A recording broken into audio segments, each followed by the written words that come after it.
एक बार फिर से आपका संस्कृति आईएएस के ऑनलाइन लर्निंग प्रोग्राम में स्वागत है। पर्यावरण विज्ञान के फर्स्ट लेक्चर के माध्यम से मैंने बेसिक कॉन्सेप्ट को डिस्कस करते हुए आपको यह समझाने का प्रयास किया था कि किस प्रकार आपको विज्ञान की सहायता से इन्वायरमेंट का अध्ययन करना है। इसके लिए जीव विज्ञान के जिस टॉपिक को आप इन्वायरमेंट और इकोलॉजी के साथ लेकर चलेंगे वह है जैविक समुदाय का वर्गीकरण। जैविक समुदाय के वैज्ञानिक पहलू को समझने के लिए आपको जीव विज्ञान का अध्ययन करना होगा, लेकिन जब आप जैविक समुदाय का अध्ययन पर्यावरण के दृष्टिकोण से करेंगे तो यह जानना आवश्यक होता है कि कोई भी जैविक समुदाय की प्रजातियां कौन से क्षेत्र में निवास करती हैं, यानी उनका हैबिटेट क्या होता है, इकोसिस्टम में उनकी भूमिका क्या होती है और जैविक समुदाय किस प्रकार से वातावरण के साथ समायोजन करके अपने अस्तित्व को बनाए रखने का प्रयास करते हैं। इस संदर्भ में मैंने लास्ट लेक्चर के माध्यम से आपको एक बेसिक डिस्कशन के माध्यम से यह समझाने का प्रयास किया कि कैसे जैविक समुदाय समूह में रहकर या माइग्रेट करके या हाइबरनेट होकर या कैमोफ्लॉज के द्वारा या अपने आकार को अपेक्षाकृत बड़ा दिखाकर या संसाधनों के संरक्षण के लिए शारीरिक लक्षण में परिवर्तन करके वातावरण के साथ समायोजन करते हैं। साथ में जैविक समुदाय की प्रजातियां अंतः क्रियाएं भी करती हैं और वह इंटरैक्शन पॉजिटिव भी हो सकता है और नेगेटिव भी हो सकता है। तो लास्ट लेक्चर के माध्यम से जो भी मैंने डिस्कस किया वो आप अगर ध्यान में रखकर आगे बढ़ेंगे तो आने वाले टॉपिक को समझने में आपको सहायता मिलेगी, जिसमें से कुछ इम्पॉर्टेंट स्टेटमेंट को आपको ध्यान में रखना है। जैसे कि जैविक समुदाय अपने आसपास के वातावरण के साथ समायोजन करके अपने अस्तित्व को बनाए रखने के लिए जहां समायोजन के कई सिद्धांतों को अपनाते हैं, वहीं पर प्रजातियों के मध्य सकारात्मक और नकारात्मक अंतःक्रियाएं भी होती हैं। सकारात्मक अंतःक्रियाओं के अंतर्गत म्यूचुअलिज्म एक ऐसा इंटरैक्शन है जिसमें दोनों ही प्रजातियों को एक दूसरे से लाभ होता है, जबकि कमेंसलिज्म में एक प्रजाति को लाभ होता है, दूसरे को कोई प्रभाव नहीं पड़ता है। प्रोटो कोऑपरेशन एक ऐसा इंटरैक्शन है या आप कह सकते हैं अंतःक्रिया है जिसमें दोनों प्रजातियों को एक दूसरे से लाभ तो होता है लेकिन क्रियात्मक संबंध नहीं होता है। नकारात्मक यानी निगेटिव इंटरैक्शन के अंतर्गत जहां पर प्रतिस्पर्धा की स्थिति होती है वहां दोनों ही प्रजातियों को एक दूसरे से हानि होती है।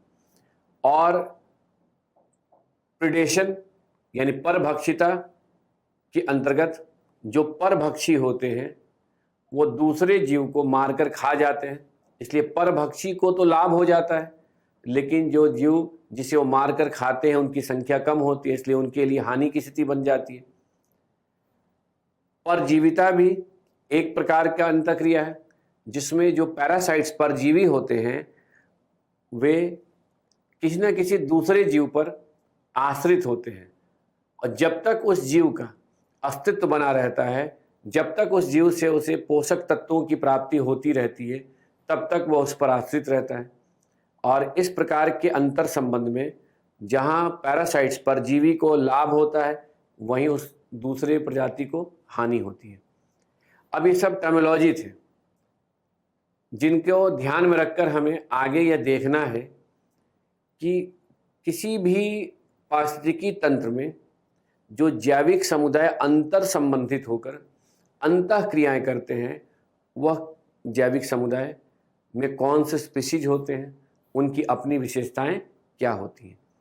तो ध्यान दीजिए, जैसा कि आप पहले से जानते हैं कि किसी भी पारिस्थितिकी तंत्र की पहचान सबसे पहले आवास के आधार पर किया जाता है।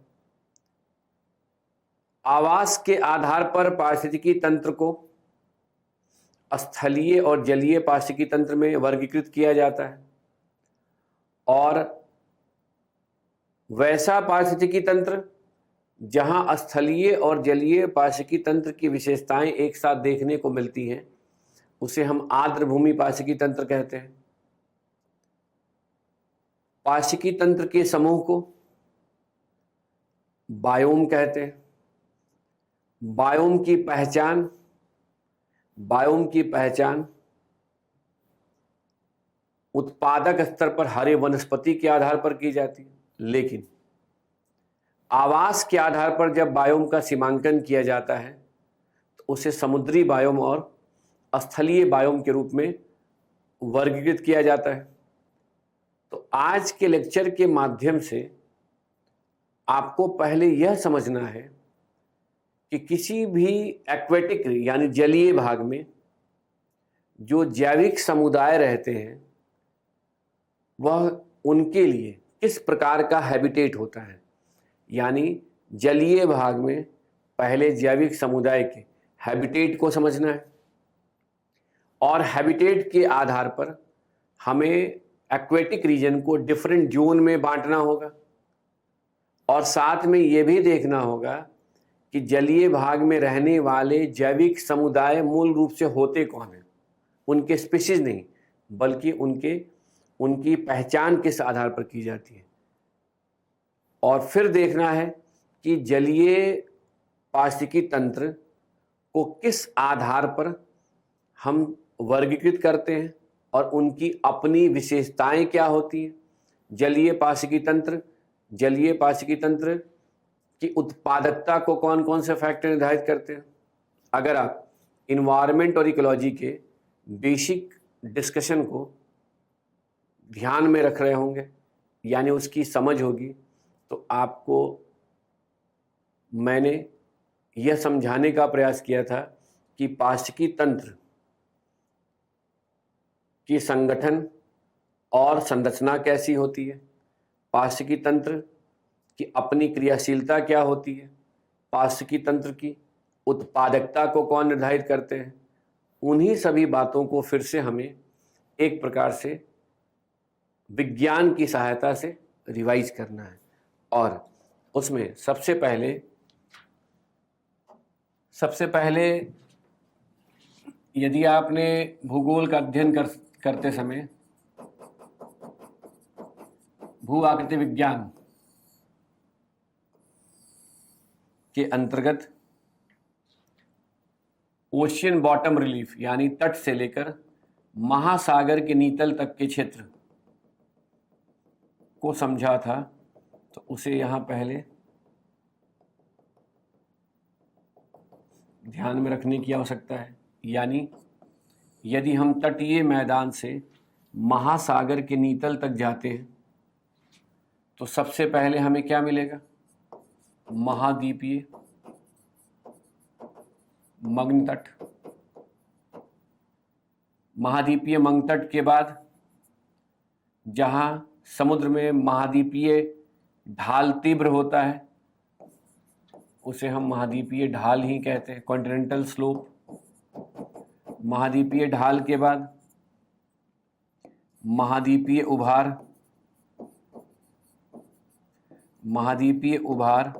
महाद्वीपीय ढाल को महासागर के नीतल से जोड़ता है, गहरे सागरीय मैदान से जोड़ता है। इसी गहरे सागरीय मैदान में जो सबसे गहरा भाग होता है उसे महासागरीय गर्त भी कहते हैं, ओशियनिक ट्रेंच भी कहते हैं, और जो सबसे उभरा हुआ भाग होता है जिसकी ऊंचाई अधिक होती है उसे महासागरीय कटक कहते हैं, ओशियनिक रिज कहते हैं। तो ध्यान दीजिए, भू आकृति विज्ञान का अध्ययन करते समय आपने ओशियन बॉटम यानी महासागर के नीतल उच्चावच से संबंधित विशेषताओं को डायग्राम के द्वारा ही समझा था। अब इन शब्दों को या इस जोन को ध्यान में रखते हुए आपको समुद्र विज्ञान के अंतर्गत जो टॉपिक आपने तैयार किया था उसमें हमने महासागरीय जल के तापमान, महासागर में जल के तापमान के ऊर्ध्वाधर वितरण को स्पष्ट करते समय यह समझाने का प्रयास किया था कि किस प्रकार से जल की सतह से अंदर की ओर जाने पर तापमान में परिवर्तन होता है। अगर आप मेरे साथ रिकॉल कर पा रहे हैं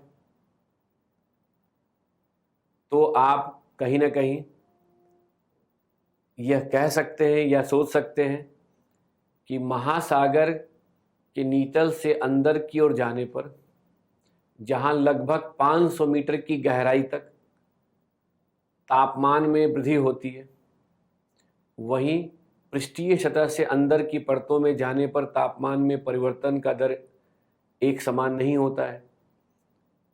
कहीं तापमान में कमी का दर अधिक होता है तो कहीं नगण्य होता है, कहीं विलोमता की स्थिति भी मिलती है और अधिक गहराई में जाने पर तापमान में नगण्य दर से कमी आती है। यदि आप मेरे साथ इस कॉन्सेप्ट को रिकॉल कर पा रहे हैं तब तो आपको पहले तैयार किए गए टॉपिक को रिवाइज करने की आवश्यकता नहीं है। नहीं कर पा रहे हैं तो रिवाइज करना होगा, क्योंकि समुद्र विज्ञान यानी ओशियनोग्राफी में टेम्परेचर के आधार पर ही कुछ इस प्रकार से महासागर को डिफरेंट जोन में बांटा गया था, जिसमें ऊपर की सतह का नाम दिया गया था इपीलिमनियन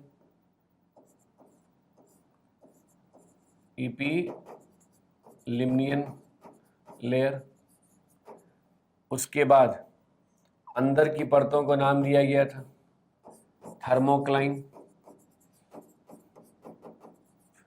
उसके बाद थर्मोक्लाइन के बाद सबसे नीचे की परतों को, जिसका विस्तार नीतल तक होता है, हाइपोलिमनियन।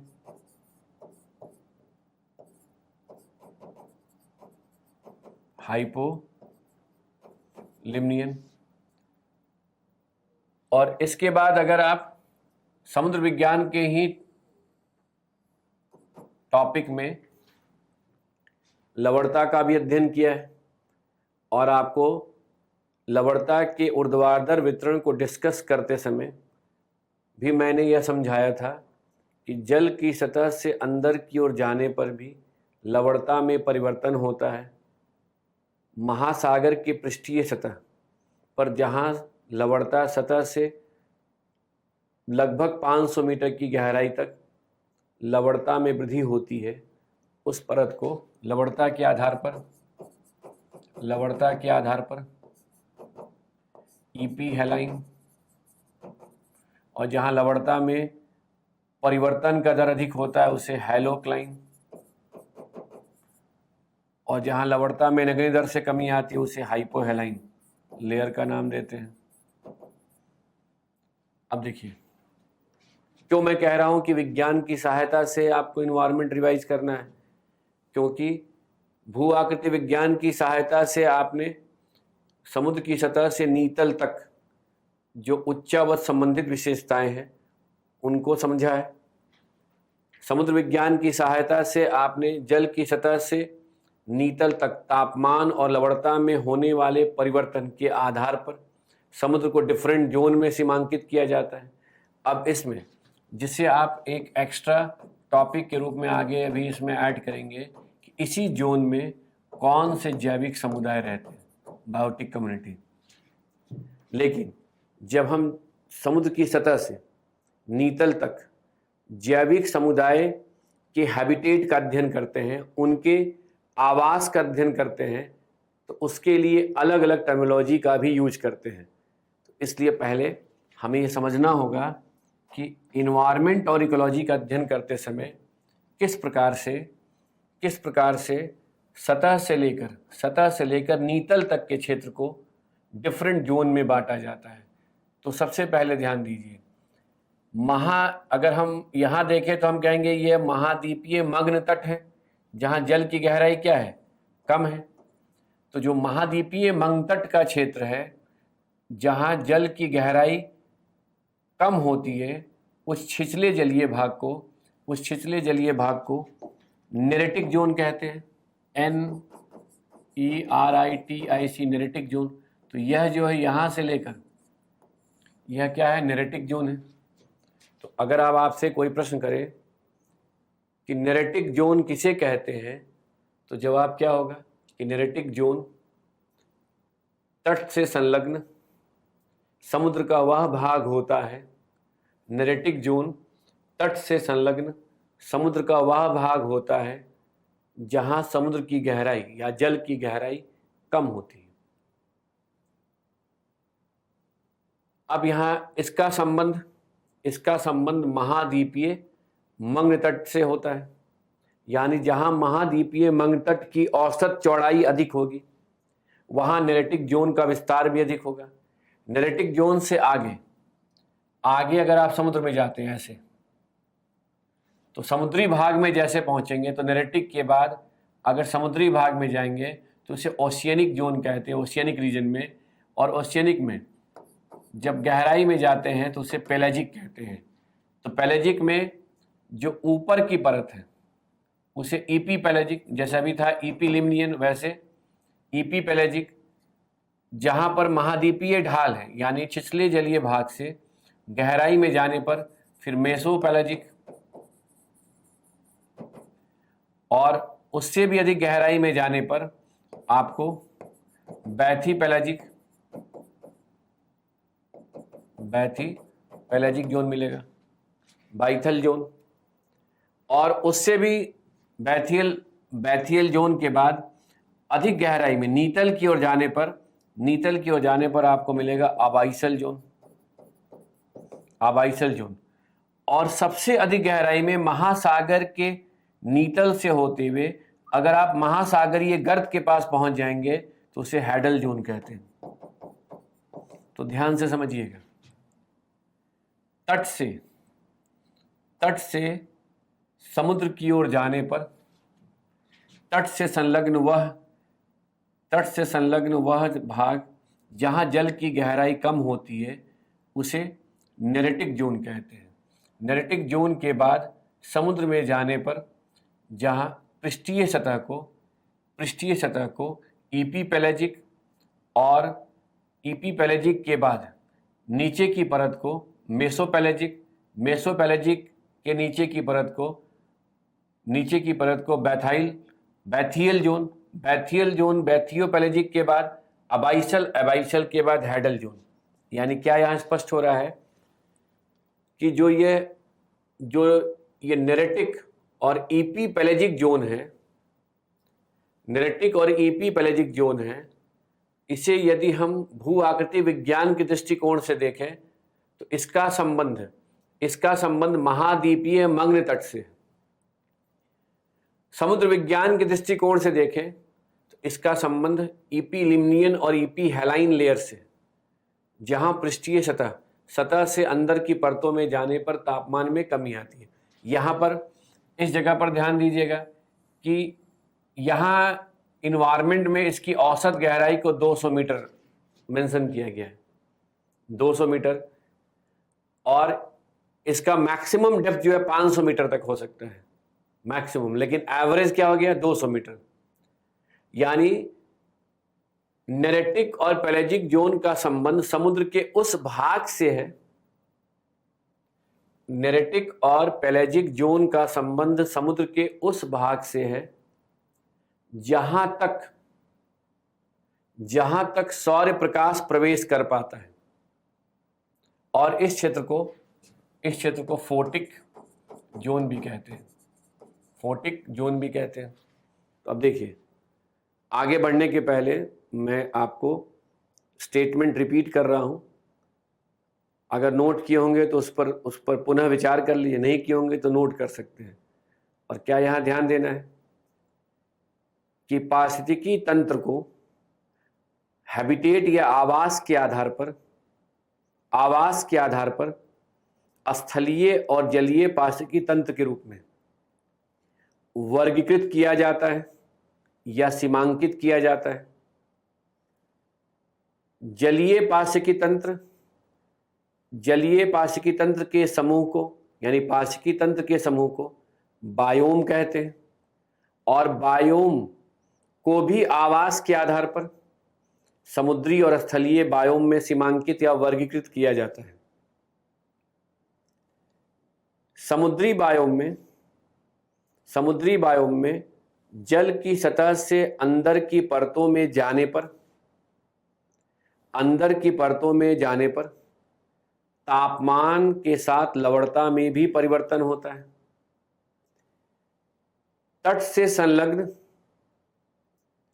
से संलग्न समुद्र का वह भाग जहां जल की गहराई कम होती है उसे नेरेटिक जोन कहते हैं।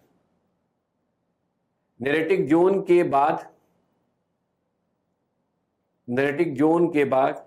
बाद तट से दूर खुले महासागर में जाने पर समुद्र की पृष्ठीय सतह को ईपीपेलेजिक जोन कहते हैं। नेरेटिक और ईपीपेलेजिक जोन का संबंध समुद्र के एक ऐसे भाग से है जहां जल की गहराई कम होती है। यहां सौर्य प्रकाश के प्रवेश करने के कारण इसे फोटिक जोन भी कहते हैं। सामान्यतः इसकी औसत गहराई 200 मीटर तक होती है। 200 मीटर के बाद लगभग 1000 मीटर तक 200 मीटर के बाद लगभग 1000 मीटर तक के क्षेत्र को मेसोपेलेजिक जोन कहते हैं। 1000 मीटर से लेकर लगभग 4000 मीटर तक की गहराई वाले क्षेत्र को बैथीपेलेजिक जोन कहते हैं, और 4000 मीटर से अधिक गहराई में नीतल की ओर जाने पर अबाइसल पेलेजिक जोन मिलता है। और इसमें भी जहां नीतल पर महासागरीय गर्त का निर्माण होता है उसे हैडल जोन कहते हैं। इस प्रकार समुद्री बायोम में जल की सतह से अंदर की परतों में जाने पर खुले महासागर में ईपीपेलेजिक, मेसोपेलेजिक, बैथीपेलेजिक, अबाइसल पेलेजिक और हैडल जोन मिलते हैं, जिसकी अपनी भौतिक और रासायनिक विशेषताएं होती हैं। ईपीपेलेजिक जोन को फोटिक जोन भी कहते हैं, और इसके बाद अंदर की परतों को ये फोटिक जोन कहते हैं क्योंकि यहाँ सूर्य का प्रकाश प्रवेश नहीं कर पाता है। ऐसे आप डायग्राम को देखिए। जैसे डायग्राम को देख रहे हैं वैसे आप पढ़िए और लिखते चले जाइए, और लिखने के साथ ये भी ध्यान दीजिए कि जो आप इससे परिचित हैं कि ये महाद्वीपीय मंगतट है, फिर ये महाद्वीपीय ढाल है, फिर उसके बाद इधर जा रहे हैं तो ये महाद्वीपीय उभार है, इसके बाद इधर चले गए तो नीतल है, उससे रिलेट कीजिए। ये ईपीलिमनियन है, ये थर्मोक्लाइन है, इधर हाइपोलिमनियन लेयर है, ये ईपी हेलाइन है, ईपी जहाँ लगा हुआ है ईपी हेलाइन, ईपीलिमनियन, उसके बाद जहाँ ये लिखा हुआ वहाँ हेलोक्लाइन या थर्मोक्लाइन, उसके बाद हाइपोलिमनियन या हाइपोहेलाइन लेयर। अब देखिए इस जोन में आपको जल की सतह से अंदर की परतों में जाने पर, यानी जहाँ तक सूर्य का प्रकाश पहुँच रहा है उसको ट्विलाइट, यानी ना यह क्षेत्र प्रकाशित होता है ना पूरी तरह से डार्क होता है, तो उसके लिए टर्म यूज करते हैं ट्विलाइट जोन। मतलब सूर्य का प्रकाश तो यहाँ तक पहुँचा, लेकिन उसके बाद इसकी इंटेंसिटी इतनी कम हो जाती है सौर्य प्रकाश की, यहाँ तीव्रता क्या होती है, अधिक होती है, और इसके बाद इसकी इंटेंसिटी इतनी कम होती है कि वहाँ वो सौर्य प्रकाश हम उपयोगी नहीं रहता है, इसलिए वो ट्विलाइट जोन होता है, और उसके अंदर में जाने पर आपको डार्कनेस दिखाई देगा, डार्क जोन होता है। तो ध्यान दीजिए, तो फर्दर क्या किया गया, ईपी पैलेजिक जोन, ईपी पैलेजिक जोन को फोटिक जोन भी कहते हैं, क्योंकि यहां तक सौर्य प्रकाश आसानी से प्रवेश कर जाते हैं। इसके बाद के मेसो और बैथी पैलेजिक जोन, मेसो और बैथी पैलेजिक जोन को ट्विलाइट जोन भी कहते हैं, क्योंकि यहाँ सौर्य प्रकाश की तीव्रता बहुत ही कम होती है और इससे अधिक गहराई में एबाइसो पैलेजिक जोन या हैडल जोन में सूर्य का प्रकाश नहीं प्रवेश कर पाता है किसी भी प्रकार से, इसलिए इसको डार्क जोन कहते हैं। तो सौर प्रकाश के आधार पर आपने देखा। अब देखिए, यह जो आपका नेरेटिक जोन से जब आप पैलेजिक जोन में जाएंगे तो जो फोटिक जोन है, जो फोटिक जोन है 200 मीटर की गहराई तक, उस फोटिक जोन में आपको अलग अलग प्रकार के जैविक समुदाय मिलेंगे। उस जैविक समुदाय के बारे में आपको अध्ययन करना भी जानना है कि उस जैविक समुदाय में प्लवक किसे कहते हैं, यानी ये पैलेजिक रियाल्म जो है, रियाल्म, यहाँ मिलने वाले जैविक समुदाय का अब आपको अध्ययन करना है और इसको जैविक समुदाय के वर्गीकरण से जोड़ कर देखना है, क्योंकि जब हमने जैविक समुदाय के वर्गीकरण को डिस्कस किया तो वहाँ आपको यह भी बताया था कि हैबिटेट के आधार पर अगर हम प्लांट किंगडम की बात करें तो प्लांट किंगडम में थैलोफाइटा जो होते हैं वो पानी में मिलते हैं, और शैवाल थैलोफाइटा के अंतर्गत जिनकी प्रजातियां आती हैं, पादप प्रजातियां, वो पादप समुदाय, वो शैवाल होते हैं। उसके बाद ब्रायोफाइटा स्थल और पानी के संक्रमण क्षेत्र में मिलते हैं, ब्रायोफाइटा। और एनिमल किंगडम में पॉरीफेरा के अलावा सिलेंट्रेटा के बाद हमने आपको परिचय कराया था, जिसमें आपको समुद्र में मिल सकते हैं मॉलुस्क, इकाइनोडर्मेटा, ये भी समुद्र में मिलने वाले जीव होते हैं, मॉलुस्क, इकाइनोडर्मेटा। और इसके बाद मॉलुस्क, इकाइनोडर्मेटा के बाद हमने आपको ये भी बताया था कि समुद्र में आपको पानी की अगर हम बात करें तो एम्फीबियंस, स्थल पानी दोनों पर मिलते हैं। उसके बाद अगर हम कहें पाइसेज, यानी मछलियों की प्रजातियां आपको मिलेंगी। तो इस प्रकार के आपको यहाँ पर कई प्रकार के अलग अलग प्रकार के आपको पानी में मिलने वाले जीव भी मिलेंगे, तो इसको वहाँ से लिंक करना है। लेकिन पहले इनको कैसे रिलेट किया जाता है, इस डायग्राम को इनसे परिचित होने के लिए कि आखिर ये जो जीव हैं इनको हम पहचानेंगे कैसे, ये कौन से जीव हैं, इसके लिए आपको समुद्री बायोम के जैविक समुदाय की सामान्य विशेषताओं को पहले समझना है कि न्यूस्टोन किसे कहते हैं, पेरीफाइटॉन किसे कहते हैं, प्लैंकटन प्लवक किसे कहते हैं, नेक्टन किसे कहते हैं, बेंथोस किसे कहते हैं, इनकी अपनी क्या विशेषताएं होती हैं। तो देखिए, जब न्यूस्टोन की अगर हम बात करें, एक्वेटिक रीजन, जलीय भाग में मिलने वाले जैविक समुदाय को अलग अलग समूह में रखते हैं। न्यूस्टोन वैसे जीव होते हैं, यानी कह सकते हैं न्यूस्टोन जल की सतह पर मिलने वाले वैसे जीव होते हैं जिनका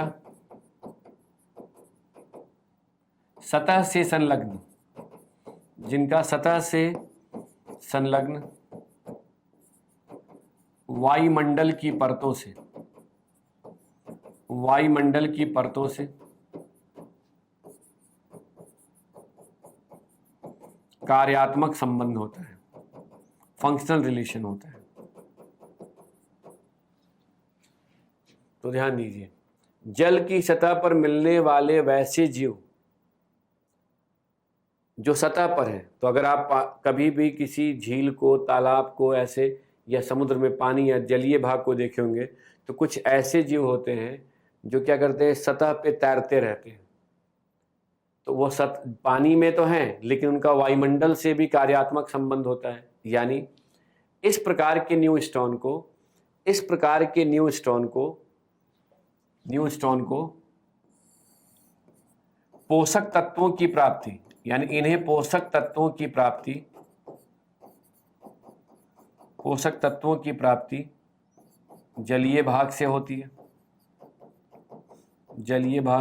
है और श्वसन के लिए, यानी रेस्पिरेशन के लिए, श्वसन के लिए ऑक्सीजन की प्राप्ति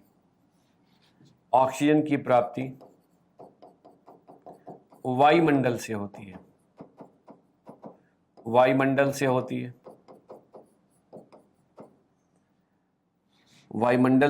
है और श्वसन के समय कार्बन डाइऑक्साइड का निष्कासन वायुमंडल में होता है। तो ध्यान दीजिए, तो अगर आप जल की सतह पर तैरने वाले जीवों को ऑब्जर्व करते हैं या देखते हैं तो सबसे पहले क्या कहेंगे, ये न्यू स्टोन है, चाहे वो सतह पर तैरने वाले पौधे ही क्यों ना हो, चाहे वो सतह पर तैरने वाले कोई जंतु क्यों ना हो, न्यू स्टोन है। और उनको देखने के साथ आप क्या कह सकते हैं कि ये जो न्यू स्टोन है, इनको पानी से तो भोजन मिल जा रहा है, पोषक तत्व, लेकिन सांस लेने के लिए इनको वायुमंडल पर आश्रित होना पड़ रहा है। ये वायुमंडल से ऑक्सीजन ले रहे हैं और वायुमंडल में कार्बन डाइऑक्साइड छोड़ रहे हैं। अगर जंतुओं की बात करेंगे, अगर आप वापस डायग्राम पे जाएंगे, इस डायग्राम को देखेंगे तो आंसर मिल जाएगा कि यदि यह जो यहाँ दिखाई दे रहा है आपको सतह पर, ये जो सतह पे नज़र आ रहे हैं, ये क्या है, न्यू स्टोन है। तो सतह पर इस तरह के मिलने वाले जीव को न्यू स्टोन कह सकते हैं। अब ध्यान दीजिए, न्यू स्टोन के बाद आपको पेरीफाइटॉन मिलेगा। अब पेरीफाइटॉन जो जलीय भाग या दलदल भूमि पे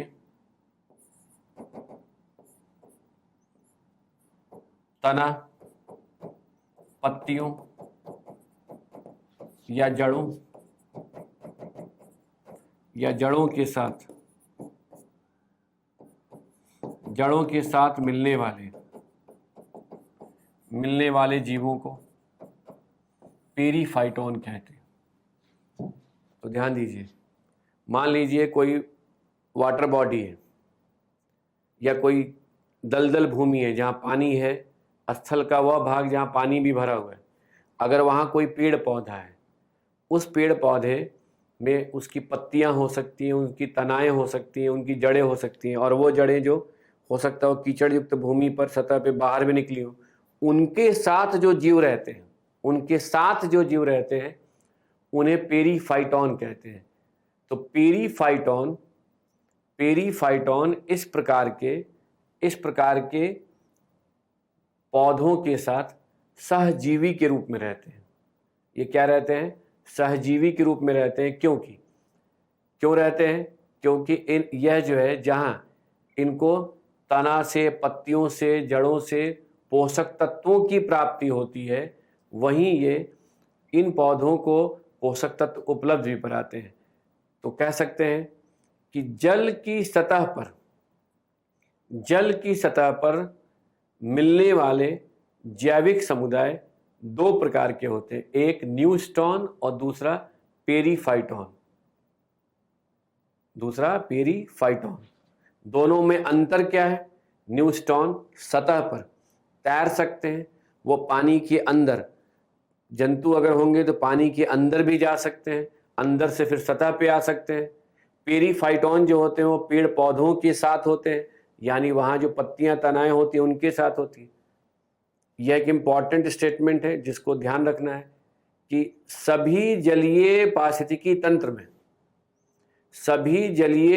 तंत्र में न्यू स्टोन और पेरीफाइटॉन नहीं मिलते हैं। यानी न्यू स्टोन और पेरीफाइटॉन जलीय भाग में जलीय भाग में मिल भी सकते हैं और नहीं भी मिल सकते हैं। लेकिन इसके बाद जो आपको जलीय भाग में मिलेगा, तो छिछले जलीय भाग में, शैलो वाटर, छिछले जलीय भाग में मिलने वाले सूक्ष्म जीवों को प्लवक या प्लैंकटन कहते हैं। यहां ध्यान देने वाली बात है कि जैसे आप कह रहे हैं छिछले जलीय भाग में, तो इसका मतलब क्या है कि ये प्लवक कहाँ मिलेंगे? ये प्लवक या तो नेरेटिक जोन में मिलेंगे तट के समीप, या ईपी पैलेजिक जोन में मिलेंगे खुले समुद्र में, और इसका मतलब ये कहाँ पर मिलेंगे? फोर्टिक जोन में मिलेंगे। रिलेट करने आना चाहिए टॉपिक को। कई बार लोग क्या करते हैं, रट लेते हैं कि फोर्टिक जोन का विस्तार 200 मीटर था, एक स्टेटमेंट अलग हो गया, पैलेजिक जोन को अलग से याद कर लिया। हमें रिलेट करते हुए चलना है कि अगर कोई कहे कि प्लवक पानी में या समुद्र में मिलने वाले सूक्ष्म जीव होते हैं, तो अगर आपसे कहा जाए कि प्लवक कहाँ मिलेंगे, महाद्वीपीय मंग तट पर या महाद्वीपीय ढाल पर मिलेंगे, महाद्वीपीय मंग तट पर जहाँ जल की गहराई कम होती है। किस जोन में मिलेंगे? तो नेरेटिक तट के समीप नेरेटिक जोन में, और खुले समुद्र के ईपी पैलेजिक जोन में। जहां प्लवक मिलते हैं वहां सौर्य प्रकाश प्रवेश कर जाता है, इसलिए फोर्टिक जोन में मिलते हैं। अब देखिए, सबसे बड़ी विशेषता इसकी क्या है कि प्लवक, यानी ये जो प्लवक होते हैं, प्लवक धाराओं और तरंगों की विपरीत दिशा में, धाराओं और तरंगों की विपरीत दिशा में तैरने की क्षमता नहीं रखते हैं। अब सोचिए, इसका मतलब ये हुआ कि अगर ये धाराओं और तरंगों के विपरीत दिशा में तैरने की क्षमता नहीं रखते हैं, तो इनके अंदर समायोजन की क्षमता समुद्र में या जलीय भाग में मिलने वाले उन जीवों से कम होगी जिनमें तैरने की क्षमता अधिक होगी। अब इसके पहले वाले लेक्चर से रिलेट करके चलना है। लेकिन जो प्लवक होते हैं, ये प्लवक समूह में मिलते हैं, यानी जहां पे मिलते हैं ये सूक्ष्म जीव एक साथ बहुत अधिक संख्या में मिलते हैं। तो क्या क्या इंपॉर्टेंट हो गया कि छिछले जलीय भाग में मिलने वाले सूक्ष्म जीव को प्लवक कहते हैं, जो समूह में या झुंड में एक साथ अधिक संख्या में होते हैं। इनमें धाराओं और तरंगों के विरुद्ध दिशा में तैरने की क्षमता नहीं होती है। इसलिए अगर आपसे प्रश्न करेगा कि इनके समायोजन यानी इनके अस्तित्व को कौन निर्धारित कर रहा है, इनकी संख्या, और इनकी समायोजन की क्षमता कम क्यों होती है? क्योंकि इनके अंदर तैरने की क्षमता नहीं होती है। अब ध्यान दीजिए, ये जो प्लवक होते हैं, ये प्लवक भी दो प्रकार के होते हैं, यानी प्लवक भी दो प्रकार के होते हैं, पादप प्लवक और जंतु प्लवक। तो पादप प्लवक की अगर हम बात करें तो शैवाल, एल्गी पादप प्लवक होते हैं। अब ध्यान दीजिए, अगर आप यहां विज्ञान को अप्लाई कीजिएगा तो आपको आंसर मिलेगा, यानी जो थैलोफाइटा होते हैं, वो पादप प्लवक होते हैं। अब इससे क्या स्पष्ट हो रहा है कि पादप प्लवक अर्थात शैवाल प्रकाश संश्लेषण के द्वारा सौर ऊर्जा को बायोमास ऊर्जा में परिवर्तित करते हैं। यानी अगर ये CO2 है, ये H2O है और ये सौर्य प्रकाश है। ये क्या है? ये सौर्य प्रकाश है। तो इस आधार पर ये C6H12O6 प्लस O2, यह जो है फोटोसिंथेसिस के द्वारा ये बायोमास का फॉर्मेशन हुआ। अब प्रश्न उठता है कि ये कार्बन डाइऑक्साइड इस पादप प्लवक को कहाँ से मिलता है, और पादप प्लवक जो भोजन तैयार करते हैं वो भोजन किसको प्राप्त होता है? तो जहां पादप प्लवक प्रकाश संश्लेषण के द्वारा सौर ऊर्जा को बायोमास ऊर्जा में परिवर्तित करते हैं, वहीं जंतु प्लवक पादप प्लवक के साथ सहजीवी के रूप में रहते हैं। यानी सहजीवी के रूप में कैसे रहते हैं कि एक तरफ जो पादप प्लवक है शैवाल, अगर वो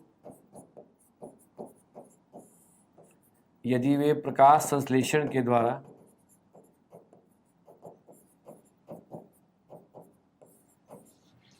एक कार्बोहाइड्रेट बना रहे हैं ऑक्सीजन का, तो इसकी प्राप्ति किसको होती है?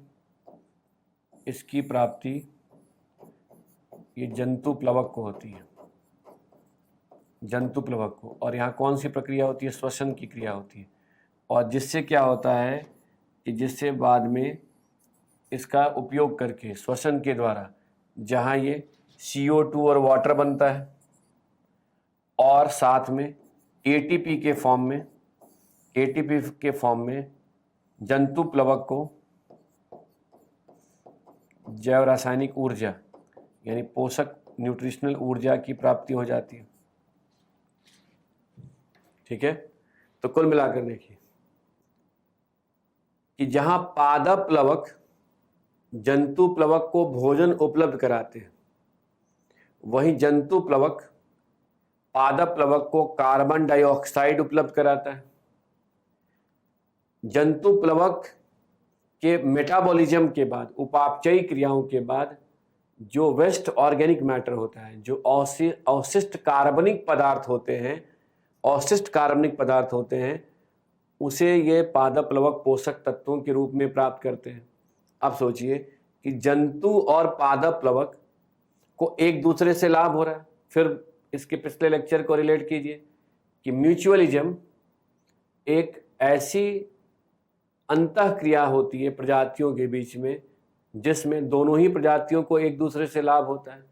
और म्यूचुअल रिलेशन में जब दो प्रजातियां एक दूसरे पर आश्रित होते हैं तो उसे हम सिम्बायोटिक रिलेशन कहते हैं। तो ये सिम्बायोटिक रिलेशन में रहते हैं। तो उदाहरण मिल गया। तो वहाँ हमने बताया कि म्यूचुअलिज्म किसे कहते हैं, यहाँ आपको उसका उदाहरण दे रहे हैं।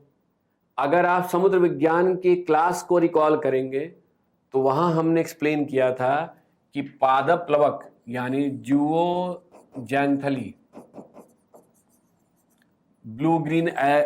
ब्राउन ग्रीन एल्गी भूरे हरे शैवाल होते हैं, और इस जूओजैंथली पर जो आश्रित होता है वो कोरल पॉलिप होते हैं, जंतु प्लवक।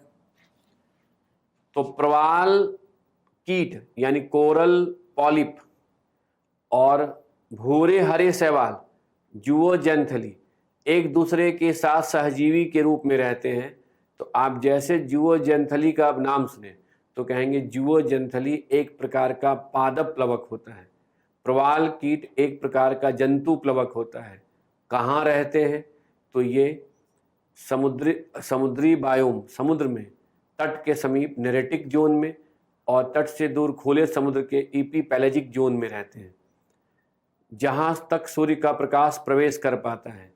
अगर आप इसको विज्ञान से रिलेट करते हैं तो कहेंगे पादप प्लवक थैलोफाइटा, पादप प्लवक शैवाल होते हैं और इनका संबंध थैलोफाइटा से है। और जंतु प्लवक में स्पंज या सिलेंट्रेटा होते हैं, यानी जो स्पंज यानी पॉरीफेरा और सिलेंट्रेटा के जो सूक्ष्म जीव होते हैं वो यहाँ पर जंतु प्लवक के उदाहरण होंगे। ऐसे आप चीज़ों को रिलेट कर पाएंगे। और जैसे जैसे आगे बढ़ेंगे चीज़ें स्पष्ट होंगी। यहाँ सिर्फ आपको प्लवक समझना था। तो क्या देखें कि पादप और जंतु प्लवक एक दूसरे के साथ सहजीवी के रूप में रहकर जलीय पाशिकी तंत्र में फूड चेन, खाद्य श्रृंखला का निर्माण करते हैं। अगर किसी भी जलीय भाग में प्लवक नहीं होंगे तो वहाँ फूड चेन नहीं बन पाएगा। तो खाद्य श्रृंखला के निर्माण में पादप और जंतु प्लवक की भूमिका महत्वपूर्ण होती है। ठीक है, अब ध्यान दीजिए। इसके बाद अगर समुद्र में जलीय भाग में मिलने वाले जैविक समुदाय की बात करें तो ये नेक्टन है। तो नेक्टन जो है यह समुद्री धाराओं और तरंगों की विपरीत दिशा में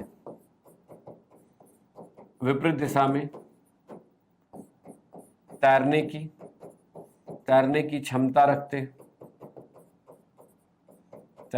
क्षमता रखते हैं। इसलिए इनमें नेक्टन में समायोजन या अनुकूलन की क्षमता अधिक होती है। पोषक तत्वों को प्राप्त करने के लिए नेक्टन तैर करके जल की सतह के समीप पहुंच जाता है, यानी फोटिक जोन में चला जाता है। और जब अगर उसे लगता है, जब उसके लिए कंडीशन, उसे पोषक तत्वों की आवश्यकता नहीं होती है, उसे समुद्र की सतह के समीप उसके लिए प्राकृतिक दशाएं अनुकूल नहीं होती है, तो वो अधिक गहराई में चला जाता है। तो नेक्टन समुद्र की सतह फोटिक जोन से ऑफ फोटिक जोन, इस दोनों जोन में जो है मूव करते रहते हैं। ठीक है, और कहेंगे नेक्टन का उदाहरण, तो सीधी सी बात है, मछलियों की प्रजातियां, स्पीशीज नेक्टन समूह के अंतर्गत आते हैं। नेक्टन मछलियों की प्रजातियां नेक्टन ग्रुप या समूह के अंतर्गत आते हैं। तो अब सोचिए, जितने भी आपको मछलियों के प्रजातियों के बारे में जानकारी मिलेगी, नाम मिलेगा, सबको किस कैटेगरी में रखेंगे? नेक्टन में। और अगर आप जीव विज्ञान के अंतर्गत ये जानते हैं कि पैसे जो है पानी में रहने वाले जितने भी जानवर होते हैं वो सभी कोल्ड ब्लडेड होते हैं, यानी वातावरण के तापमान में परिवर्तन के साथ इनके शरीर के तापमान में भी परिवर्तन होता है। अब सोचिए, आप कहेंगे कि पानी में रहने वाले जानवर कोल्ड ब्लडेड क्यों होते हैं? क्योंकि पानी का जो तापांतर होता है समुद्र का या जलीय भाग का, दैनिक और वार्षिक तापांतर नगण्य होता है, क्योंकि टेम्परेचर में बहुत ज़्यादा चेंजेज या परिवर्तन नहीं होता है। इसलिए जब वहाँ पानी के तापमान में बहुत अधिक परिवर्तन नहीं होता है, तो इनके लिए उस परिवर्तन के साथ अनुकूलन करने में भी समस्या नहीं होती है, इसलिए उसके साथ वो अनुकूलित करते रहते हैं। तो साइंस को इन्वायरमेंट को समुद्र विज्ञान से जोड़कर सीख सकते हैं। बेसिकली यह जो सेक्शन डिस्कस मैं कर रहा हूँ, इन्वायरमेंट साइंस, यह एक ऐसा सेक्शन है जो जनरली क्या होगा, अगर आप साइंस का कोई टीचर डिस्कस करेगा तो हो सकता है वो इस इन्वायरमेंट के जो साइंटिफिक बातें वो आपको एक्सप्लेन कर दे। ज्योग्राफी में इसको गायब कर दिया जा सकता है, और हमने क्या किया, इसको ब्रेक करके आपको इन्वायरमेंट इकोलॉजी के बेसिक कॉन्सेप्ट, फिर इन्वायरमेंट ज्योग्राफी, फिर इन्वायरमेंट साइंस, इन्वायरमेंट इश्यूज, और इन सब के बाद फिर अंततः जो है आप कैसे इसको करंट से रिलेट करके एनालाइज करेंगे, वहाँ तक आपको टॉपिक एक्सप्लेन करके समझा दूंगा। ठीक है, बस वो है कि क्लास केवल करने की जल्दीबाजी नहीं दिखानी है, बल्कि क्लास के साथ साथ आपको अपने आप को तैयार करते हुए चलना है। जितना मैं कहूँ, जितना मैं बता रहा हूँ उतना ही तैयार कीजिए। जैसे मान लिया कि हमने मछलियों की प्रजातियों का नाम नहीं बताया, चाहता तो मैं यहाँ आपको दुनिया भर के नाम से परिचित कराया जाता है, herring, tuna, mackerel, haddock, sardines, इस तरह के कई, सालमन, स्टर्जियन, कई मछलियों की प्रजाति के नाम बताया था। आपको लगता है यार कितना नाम मिल गया, लेकिन यहाँ इसे जानने की आवश्यकता नहीं। ये अपने आप जिस जगह पे आपको इनके बारे में जानना चाहिए वहाँ मैं खुद ही एक्सप्लेन करूँगा। ठीक है, अब देखिए, अंततः महासागर के नीतल के समीप, महासागर के नीतल के समीप गहरे जलीय भाग में मिलने वाले जैविक समुदाय को बेंथोस कहते हैं। यानी क्या कह सकते हैं कि महासागर के नीतल के समीप, नीतल के समीप गहरे जलीय भाग में मिलने वाले जैविक समुदाय को बेंथोस कहते हैं।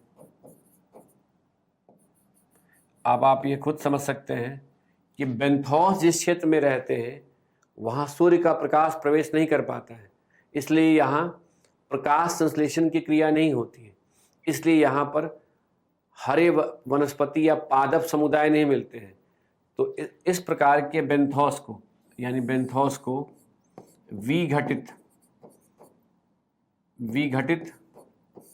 विघटित कार्बनिक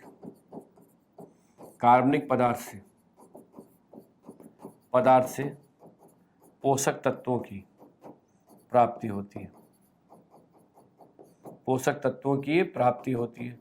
इसलिए कह सकते हैं इनके लिए, यानी बेंथोस के लिए जो प्राकृतिक दशाएं होती हैं वह अनुकूल नहीं होती। यानी ये जिस क्षेत्र में रहते हैं वहाँ की प्राकृतिक दशाएं अनुकूल नहीं होने के कारण सभी प्रकार के जैविक समुदाय, यानी जल में रहने वाले जैविक समुदाय यहाँ अनुकूलन नहीं कर पाते हैं। कुछ ही खास प्रकार के जैविक समुदाय इस क्षेत्र में रहते हैं, जैसे मोलस्क इकाइनोडर्म के कुछ स्पीशीज यहाँ रहते हैं जो इस जगह के इस वातावरण के साथ अनुकूलन करने की क्षमता रखते हैं। तो क्या समझे कि समुद्र की सतह से अगर हम अंदर की परतों में जाते हैं तो सतह पर न्यूस्टॉन और पेरीफाइटॉन मिल सकते हैं, लेकिन नेरेटिक और ईपी पैलेजिक जोन में, यानी तट के समीप नेरेटिक और तट से दूर खुले महासागर के ईपी पैलेजिक जोन में, जहाँ जल की गहराई कम होती है, सौर प्रकाश प्रवेश कर जाता है, वहाँ पर प्लवकों की संख्या अधिक होती है जो पादप और जंतु प्लवक के रूप में एक दूसरे को लाभ पहुंचाते हैं, सहजीवी के रूप में रहते हैं। पादप और जंतु प्लवक ही जलीय भाग में खाद्य श्रृंखला का निर्माण करते हैं। इन पर आश्रित रहने वाले जीवों के या जंतुओं की प्रजातियों को नेक्टॉन कहते हैं, जो धाराओं और तरंगों के विपरीत दिशा में तैरने की क्षमता रखते हैं। छोटी मछलियों के लिए प्लवक आहार के या भोजन के स्रोत होते हैं, तो छोटी मछलियाँ प्लवक पर आश्रित होती हैं और बड़ी मछलियाँ इन्हीं छोटी मछलियों पर आश्रित होती हैं। छोटी और बड़ी मछलियों में तैरने की क्षमता अधिक होती है, इसलिए बड़ी मछलियाँ आपको अधिक गहराई तक मिल जाएंगी, अधिक क्षेत्र तक मिल जाएंगी, और अधिक गहराई में मिलने वाले जलीय जीव को बेंथोस कहते हैं। अब इनको आगे इन्हीं ध्यान में रखकर हमें आगे बढ़ना है। यानी आप कह सकते हैं कि कुल मिलाकर अगर हम खाद्य श्रृंखला की बात करें तो इस तरह से आपको आगे अध्ययन करना है कि अगर ये पादप प्लवक है, इस पर जो आश्रित होते हैं वो कौन है? जंतु प्लवक, जूओप्लैंक्टन। जंतु प्लवक पर जो आश्रित होते हैं वो है छोटी मछलियाँ। इन पर जो आश्रित होती है ये हैं बड़ी मछलियाँ।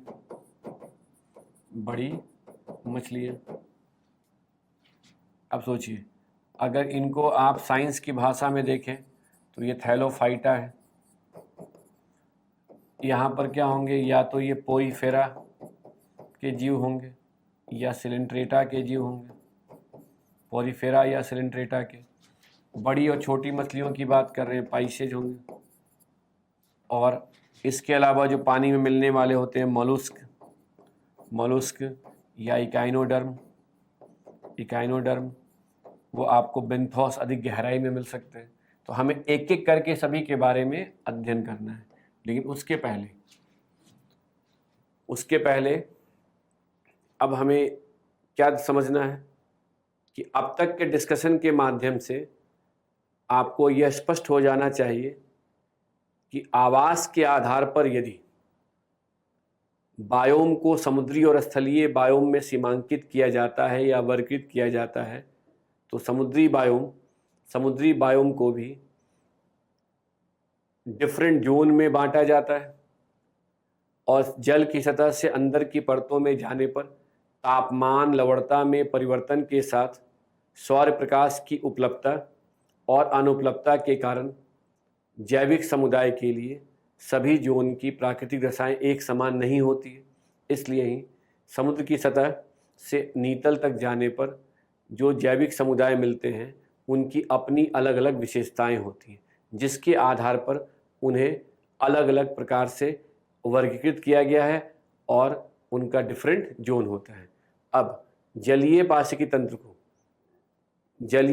तंत्र को हम लवणता के आधार पर, सैलिनिटी के आधार पर 3 प्रकार से वर्गीकृत कर सकते हैं। तो क्या यहाँ स्टेटमेंट नोट करने वाली बात है कि जलीय पाशिकी तंत्र को लवणता के आधार पर 3 प्रकार से वर्गीकृत किया जाता है। अब यहाँ कैचिंग वर्ड क्या है, किस वर्ड को नोटिस करना है? लवणता। ये चैप्टर भी आपने पढ़ा है कि जब कभी भी हम लवणता का निर्धारण अध्ययन करते हैं तो यह जानने का प्रयास करते हैं कि किसी भी जल के यानी 1000 ग्राम जल में कितना ग्राम सॉल्ट घुला हुआ है। इसलिए लवणता को हम क्या कहते हैं? ग्राम प्रति 1000 ग्राम के रूप में प्रदर्शित करते हैं। और ग्राम प्रति 1000 ग्राम के रूप में देखा जाए तो लवणता के आधार पर स्वच्छ जलीय, saline water, salty water ecosystem की अगर हम बात करें तो जो स्वच्छ जलीय पाशिकी तंत्र के जो प्रकार होते हैं, इस जलीय पाशिकी तंत्र के प्रकार में जो स्वच्छ जलीय पाशिकी तंत्र होते हैं उसमें जल की लवणता 5 ग्राम प्रति 1000 ग्राम से भी 5 ग्राम प्रति 1000 ग्राम से भी कम होती है। तो कहेंगे ऐसा कौन से होंगे? जो झीलें, तालाबें, धाराएं,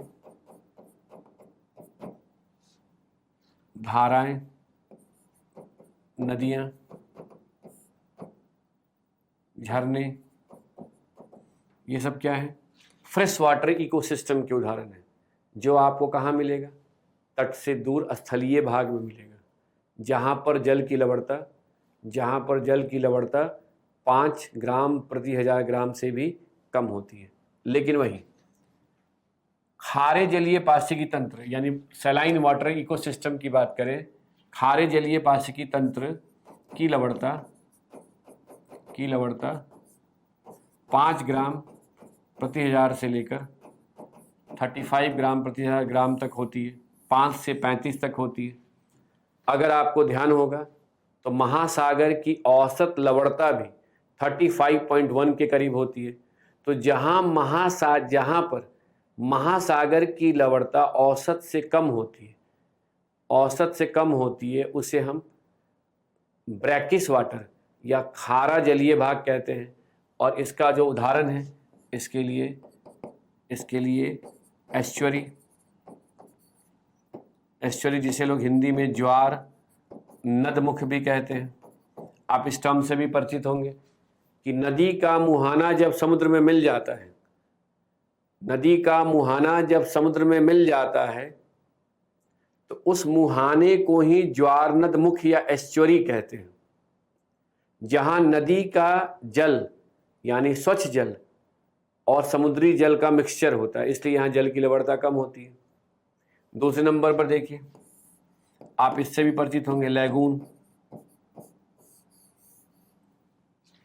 लैगून से, क्योंकि लैगून का संबंध तट से संलग्न उस छिछले जलीय भाग से है जिसका समुद्र से संपर्क नहीं रह जाता है। वहाँ जल शांत होता है, वहाँ पर फ्रेश वाटर का भी एडिशन होता है, तो लैगून की भी लवणता औसत से कम होती है।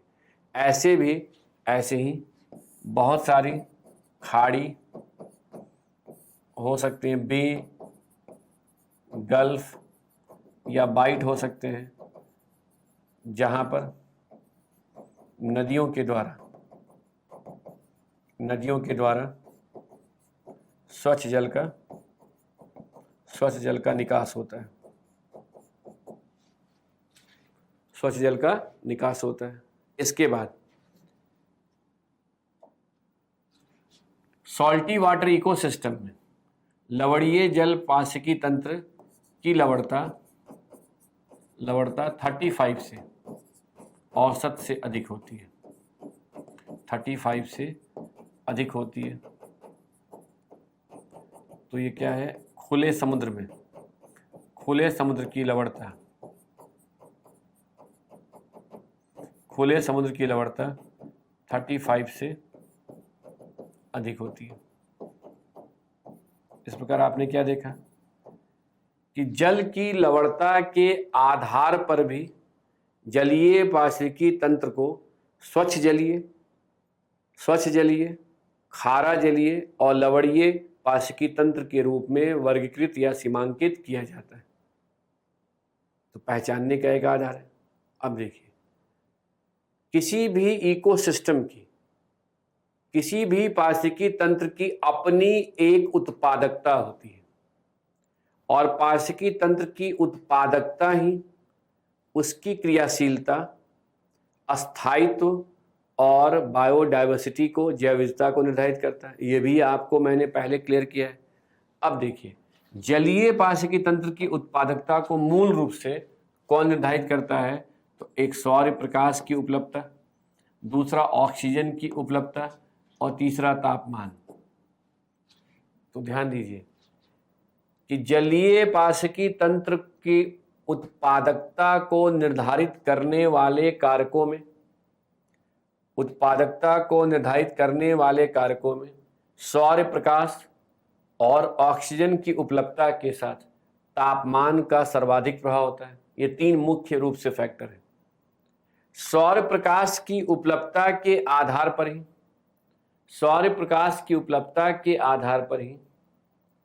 जलीय पाशिकी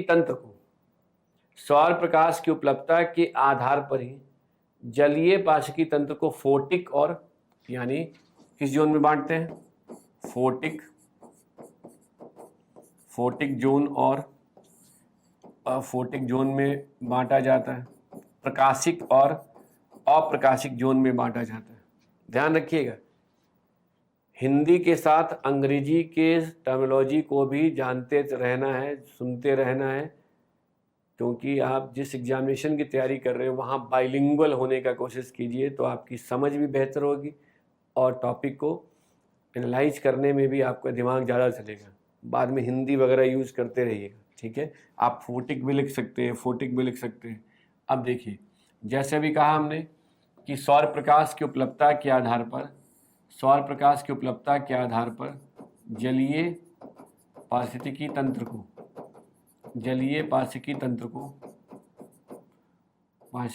को फोटिक जोन और एफोटिक जोन में सीमांकित किया जाता है। फोटिक जोन में प्लवकों की संख्या अधिक होती है। एफोटिक जोन में बेंथोस की संख्या अधिक होती है और इन दोनों में रहने वाले को निक्टॉन कहते हैं। निक्टॉन फोटिक, एफोटिक जोन दोनों में रहते हैं। अब देखिए, यहाँ से इस डायग्राम के द्वारा भी समझ सकते हैं कि यदि हम तट से होते हुए महाद्वीपीय मंग तट से होकर महाद्वीपीय ढाल और महाद्वीपीय ढाल से अगर उभार होते हुए नीतल तक आते हैं। तो ये कौन सा जोन है? ये फोटिक जोन है। यह जोन फोटिक जोन है। यहाँ आपको प्लवक मिलेंगे और सूर्य का प्रकाश यहाँ इस क्षेत्र में प्रवेश कर जाता है। इस क्षेत्र में सूर्य का प्रकाश प्रवेश करता है,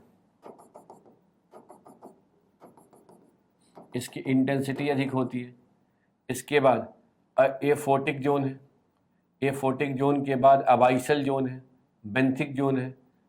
तो अब यहाँ क्या आपने देखा कि फोटिक जोन की अगर हम बात करें तो सौर प्रकाश की उपलब्धता के संदर्भ में अगर वापस यहाँ आते हैं और सौर प्रकाश की उपलब्धता या फोटिक जोन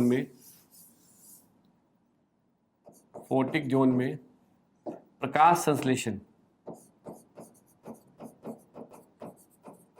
फोटिक जोन में सौर प्रकाश की उपलब्धता के कारण प्रकाश संश्लेषण की क्रिया होती है, जिससे सौर ऊर्जा का बायोमास ऊर्जा में परिवर्तन होने पर पार्शिकी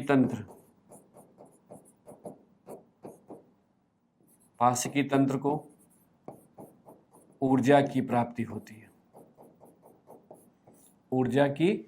होती है। इसलिए फोटिक जोन की उत्पादकता, फोटिक जोन की पारिस्थितिकी उत्पादकता, इकोलॉजिकल प्रोडक्टिविटी, पारिस्थितिकी उत्पादकता औसत से अधिक होती है। इस जोन में, फोटिक जोन में, यहाँ जहाँ सौर प्रकाश उपलब्ध होता है, यहाँ प्रकाश संश्लेषण के साथ श्वसन की क्रिया भी होती है। तो अगर कोई आपसे प्रश्न करे कि सौर प्रकाश की उपलब्धता किस प्रकार पार्शिकी तंत्र की उत्पादकता को निर्धारित करता है, तो कहेंगे जलीय पार्शिकी तंत्र में, नोट कर सकते हैं कि जलीय पार्शिकी तंत्र में जहां तक सौर प्रकाश प्रवेश कर जाता है वहां तक प्रकाश संश्लेषण की क्रिया होती है।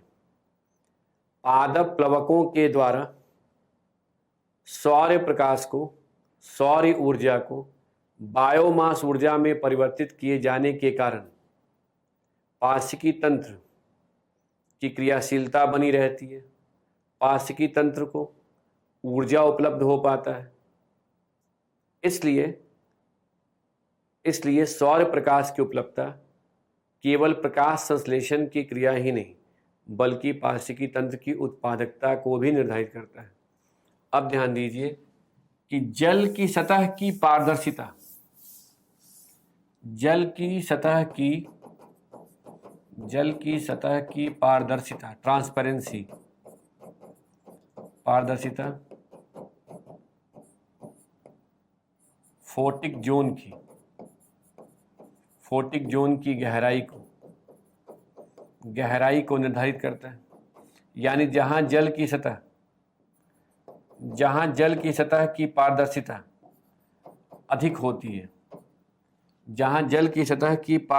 अधिक होती है, वहां फोटिक जोन की गहराई भी अधिक होती है।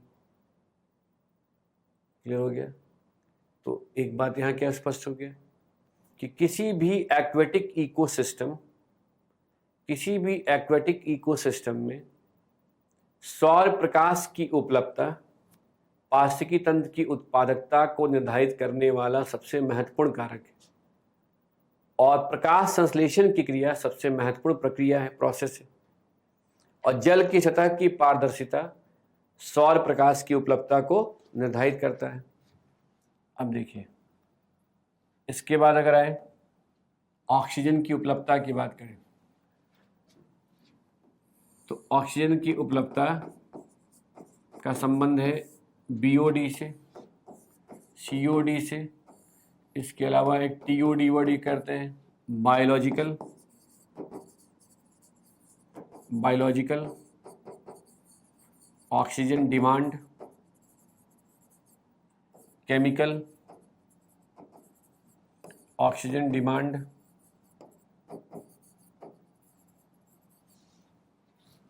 और total oxygen demand.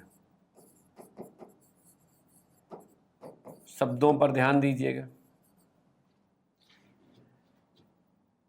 Oxygen demand का मतलब जिसकी आवश्यकता होती है।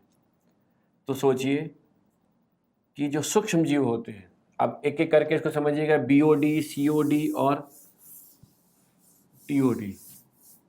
तो मान लीजिए कि जो पानी में कार्बनिक पदार्थ होते हैं, ऑर्गेनिक मैटर, उस कार्बनिक पदार्थ को सूक्ष्म जीव, उस कार्बनिक पदार्थ को का सूक्ष्म जीव के द्वारा जब विघटन होता है, डिकम्पोजिशन होता है, तो विघटन के समय कार्बन डाइऑक्साइड भी निकलेगा।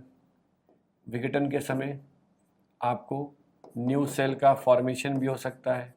विघटन के समय कई सारे अनस्टेबल कंपाउंड्स भी, हाइड्रोजन सल्फाइड, नाइट्रोजन के ऑक्साइड, ये सब भी बन सकते हैं।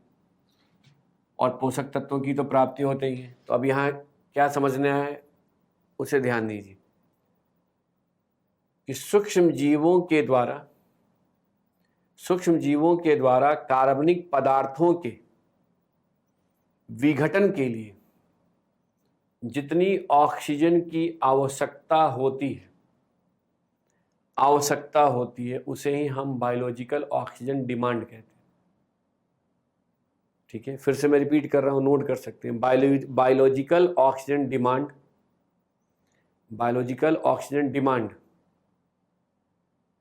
ऑक्सीजन की वह मात्रा है जिसकी आवश्यकता सूक्ष्म जीवों के द्वारा कार्बनिक पदार्थों के विघटन के लिए होती है। अब सोचिए, अगर किसी भी जलीय भाग में कार्बनिक पदार्थ की मात्रा बढ़ जाएगी, ऑर्गेनिक मैटर बढ़ेगा, तो उस ऑर्गेनिक मैटर को डिकम्पोज करने के लिए बायोलॉजिकल ऑक्सीजन डिमांड भी बढ़ेगा। लेकिन उसके पहले दूसरे को यहाँ समझ लीजिए, केमिकल ऑक्सीजन डिमांड क्या होता है। केमिकल ऑक्सीजन डिमांड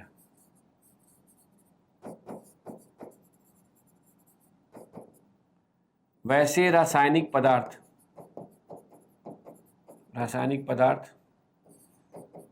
जो ऑक्सीडाइजिंग एजेंट होते हैं,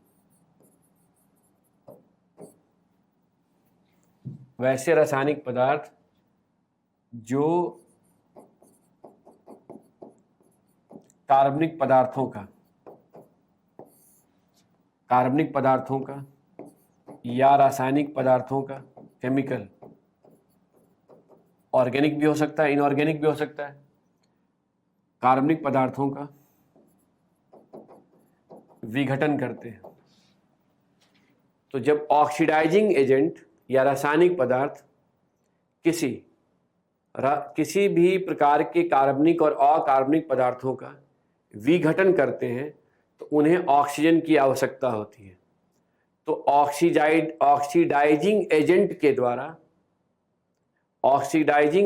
के द्वारा कार्बनिक और अकार्बनिक पदार्थों के विघटन के लिए जितनी ऑक्सीजन की आवश्यकता होती है उसे केमिकल ऑक्सीजन डिमांड कहते हैं। अब डिफरेंस समझिएगा। बायोलॉजिकल ऑक्सीजन डिमांड का संबंध ऑक्सीजन की उस मात्रा से है जिसकी आवश्यकता सूक्ष्म जीवों को होती है, और केमिकल ऑक्सीजन डिमांड का संबंध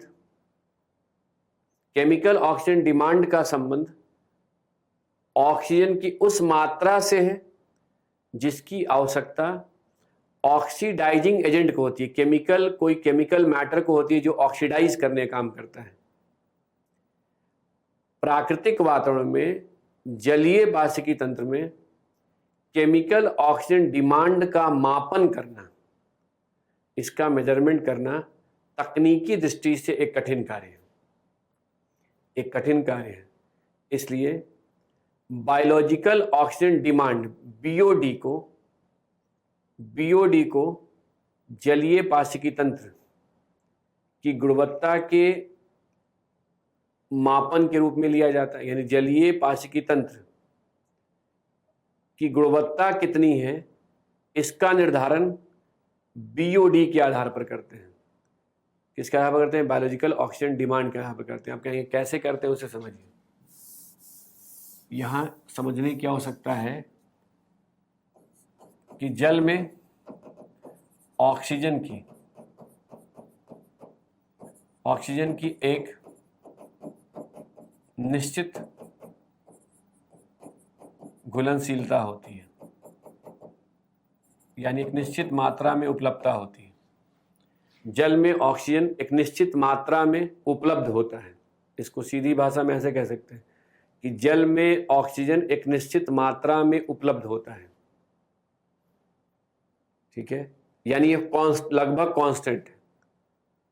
अब जो लगभग कांस्टेंट है तो इसके जो वैल्यू है, इसको कौन डिसाइड करता है? तो इसमें डिसाइड करने में टेम्परेचर का इंपॉर्टेंट रोल है। यानी जल की सतह का तापमान, जल की सतह का तापमान जल में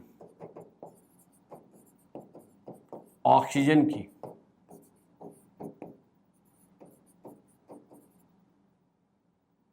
उपलब्धता को निर्धारित करता है, या कह सकते हैं जल की सतह का तापमान जल के द्वारा ऑक्सीजन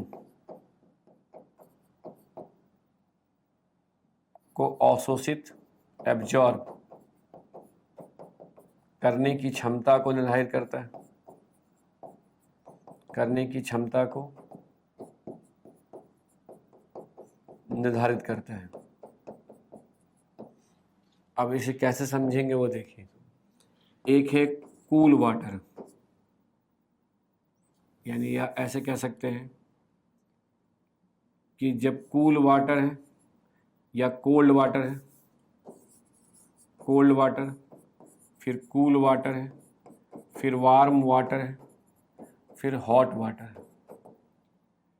तो जब पानी ठंडा होता है तो कोल्ड से कूल और कूल से वार्म वाटर तक तापमान में वृद्धि होने के साथ ऑक्सीजन को स्टोर करने की, संग्रहित करने की क्षमता में भी वृद्धि होती है, संग्रहित करने की क्षमता में भी वृद्धि होती है।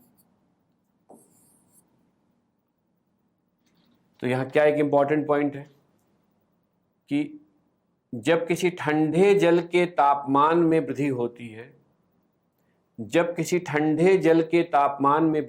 है, तो उस जल के द्वारा ऑक्सीजन को अवशोषित करने की क्षमता बढ़ती जाती है। लेकिन एक स्थिति, यानी एक निश्चित तापमान के बाद तापमान के बढ़ने के साथ जल के द्वारा ऑक्सीजन को अवशोषित करने की क्षमता क्या होती जाती है? कम होती जाती है। तो जब वार्म वाटर, जो पानी गर्म है, उसे और गर्म कर दिया जाए तो उसके द्वारा ऑक्सीजन को अवशोषित करने की क्षमता पर प्रतिकूल प्रभाव पड़ता है। तो क्या यहाँ समझा? दो स्टेटमेंट इंपॉर्टेंट था। जल की सतह के तापमान का जल के द्वारा ऑक्सीजन को अवशोषित या संग्रहित करने की क्षमता से संबंध होता है। ठंडे जल की सतह के तापमान में वृद्धि के साथ ऑक्सीजन को संग्रहित करने की क्षमता में भी वृद्धि होती है। लेकिन जब गर्म जल की सतह के तापमान में वृद्धि होती है तो ऑक्सीजन को संग्रहित करने की क्षमता पर प्रतिकूल प्रभाव पड़ता है। अब यहाँ तक की जो बातें हैं उनको कुछ पहले नोट करके या इन पर अपनी समझ बना लीजिएगा। कहने का मतलब है कि यदि पानी में जो प्रकाश संश्लेषण की क्रिया हो रही है, जो फोटोसिंथेसिस होगा, तो प्रकाश संश्लेषण के समय क्या होगा, कार्बन डाइऑक्साइड, वाटर और सौर प्रकाश के कारण जो है कार्बोहाइड्रेट कार्बनिक पदार्थ बनेगा। उस कार्बनिक पदार्थ के साथ ऑक्सीजन भी बनेगा। तो जैसे जैसे प्रकाश संश्लेषण के द्वारा पानी में कार्बनिक पदार्थ की मात्रा बढ़ती जाएगी, वैसे वैसे क्या होगा, बायोलॉजिकल ऑक्सीजन डिमांड भी बढ़ेगा, क्योंकि ऐसे कार्बनिक पदार्थ को डिकम्पोज करने के लिए सूक्ष्म जीव को ऑक्सीजन की आवश्यकता पड़ेगी।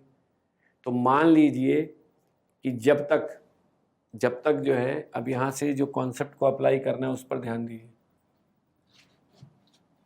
कि जो यदि पानी में कार्बनिक पदार्थ, ऑर्गेनिक मैटर, कार्बनिक पदार्थ की मात्रा में वृद्धि होने पर बीओडी क्या होगा, बायोलॉजिकल ऑक्सीजन डिमांड में भी वृद्धि होगी।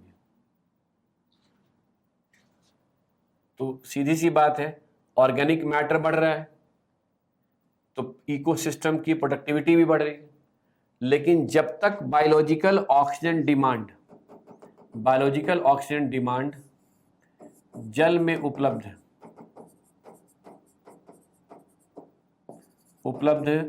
ऑक्सीजन से कम होता है तब तक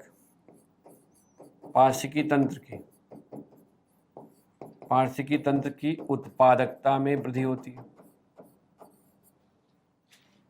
क्या समझे कि फोटोसिंथेसिस के द्वारा यदि पानी में कार्बनिक पदार्थ का संश्लेषण हो रहा है, उस कार्बनिक पदार्थ को डिकम्पोज करने के लिए सूक्ष्म जीवों को ऑक्सीजन की आवश्यकता पड़ेगी और बायोलॉजिकल ऑक्सीजन डिमांड बढ़ने लगेगा।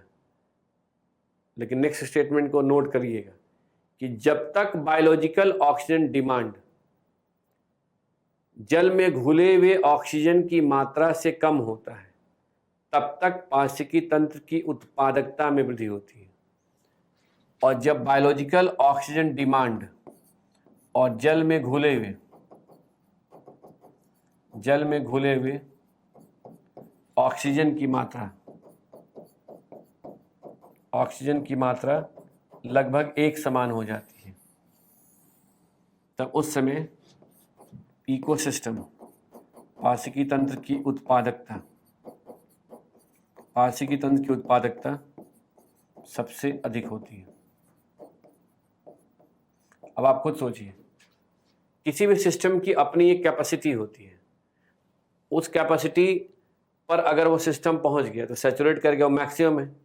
अब इसके बाद अगर बीओडी बढ़ता है, बायोलॉजिकल ऑक्सीजन डिमांड में वृद्धि होती है, और अगर बीओडी किससे अधिक हो जाता है, यदि बीओडी ऑक्सीजन की उपलब्धता से अधिक हो जाता है, यानी जितना डिमांड है उतना सप्लाई अगर नहीं होता है, तो कहते हैं कि हाइपॉक्सिया की स्थिति होगी, ऑक्सीजन की कमी होगी। हाइपॉक्सिया। तो अगर कोई आपसे कहे कि हाइपॉक्सिया किसे कहते हैं, तो इसका संबंध एक ऐसी स्थिति से है जब बायोलॉजिकल ऑक्सीजन डिमांड जल में घुले हुए ऑक्सीजन की मात्रा से अधिक हो जाता है। ऐसी स्थिति में पार्श्विकी तंत्र की उत्पादकता पर प्रतिकूल प्रभाव पड़ता है और उत्पादकता में कमी आने लगती है। तो क्या समझे कि कार्बनिक पदार्थों की मात्रा में वृद्धि होने पर एक सीमा तक ही पार्श्विकी तंत्र की उत्पादकता में भी वृद्धि होती है। एक ऐसी भी स्थिति आती है जहाँ से पारिस्थितिकी तंत्र की उत्पादकता में वृद्धि की बजाय कमी होने लगती है। अब ये जो आज के क्लास के माध्यम से मैंने आपको बेसिक कॉन्सेप्ट को डिस्कस किया है, इसी को नेक्स्ट लेक्चर में अप्लाई करके उदाहरण के साथ हमें समझना है कि आखिरकार समुद्र में या जलीय क्षेत्र में, जलीय भाग में किस प्रकार इकोसिस्टम की प्रोडक्टिविटी पर प्रभाव पड़ता है, कैसी विशेषताएं हमें देखने को मिलती हैं। तो पर्यावरण विज्ञान के फर्स्ट और सेकंड लेक्चर को ध्यान से रिवाइज करके मेन पॉइंट को नोट करके अपना नोट्स बनाइएगा। अनावश्यक तथ्यों को किताबों से कभी इकट्ठा नहीं कीजिएगा, अपने आप आगे आपको तथ्य मिलते जाएंगे। ठीक है, तो फिर मिलते हैं। धन्यवाद।